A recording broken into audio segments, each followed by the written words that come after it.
Hello, welcome sa ating panibagong video. Today ngayong araw ay ituturo ko sa inyo kung paano ba maglagay ng video dito, katulad nito, maglagay ng mga playlist dito, at ilagay ang popular uploads dito. Pero bago ang lahat, mag-subscribe ka muna sa ating YouTube channel at i-click mo na rin ang notification bell para lagi kang updated kapag maglalabas tayo ng panibagong video. Simulan na natin. Una, syempre, pumunta ka dito sa iyong YouTube channel at i-click mo itong Customized Channel at kapag na-click mo na, ay mapupunta ka dito sa Channel Customization.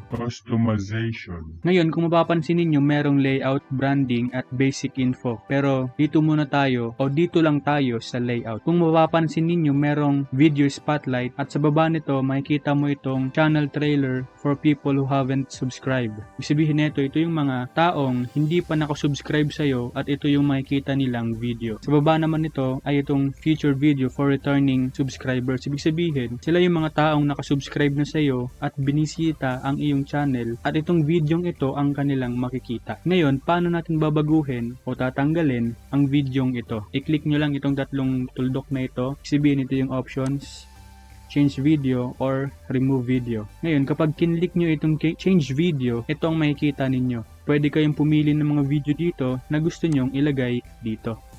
Balik tayo dito. Halimbawa, ang pipiliin ko itong 2021 YouTube update na aking ginawa rin. I-click nyo lang at ayan na, nabago na siya. Ngayon, paano kapag gusto ko namang baguhin itong isang video na ito para sa mga nakasubscribe na sa akin? Click nyo lang ulit, change video.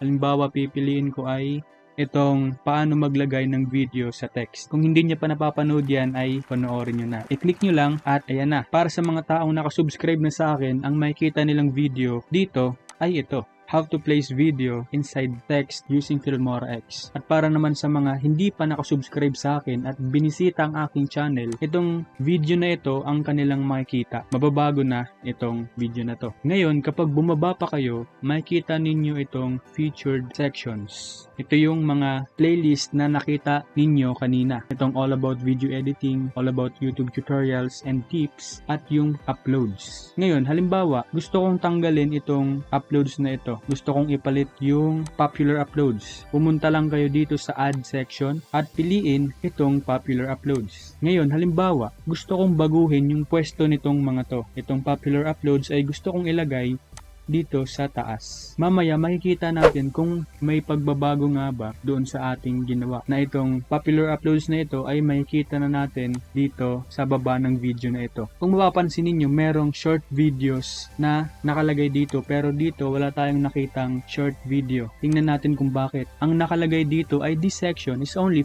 visible in the YouTube app. Okay, malinaw? Ngayon, gusto ko pang maglagay ng isa pang playlist. Add section ulit at pindutin nyo lang itong single playlist, created playlists, or multiple playlists. At meron pa ditong subscriptions at featured channels. Pero ngayon, ang ilalagay ko lang ay itong single playlist o idadagdag ko.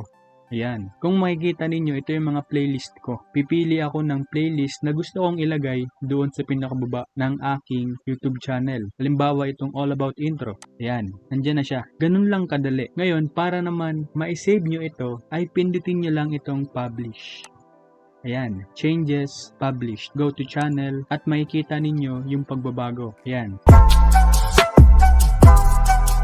Ayan, nagbago na. Kung nagustuhan ninyo ang panibagong video ito, ay pwede ninyong i-click ang like button at mag-subscribe ka na rin kung hindi ka pa nakasubscribe at i-hit ang notification bell para lagi kang updated kapag maglalabas tayo ng panibagong video. Hanggang sa muli, maraming salamat.